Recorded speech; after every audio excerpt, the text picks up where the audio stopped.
Ay sa wakas, nag-away din si Mami Tony at Tito Vince. Ito na nga yung pinakahihintay ko. So ayun, ang chika, si Tito Vince nag-share post ng mga maswa na babae sa FB. So ayun, nakita ni Mami Oni. Yun, nag-away silang dalawa. Sobrang sweet nila kasi, kaya okay lang yun sa kanila. Ito naman si Mami Oni, nag-e-emote dito. Kala mo kung sino maganda. Hindi ko na rin maintindihan sa bahay na to. Puro problema yung dala. Sasabihin nila ako yung problema dito.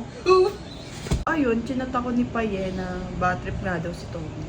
Eh, hindi ko naman alam kung ano pinagbabatripan niya. Okay? So, ayun na nga, kanina pa rin ako nagpo-post sa social media. Eh, hindi ko na kasi mapigilan. Ikaw ba namang jowa? Makikita mo, yung kinakasama mo, merong post na hindi maganda sa Facebook. Ikinasasakit pa ng utak at puso mo.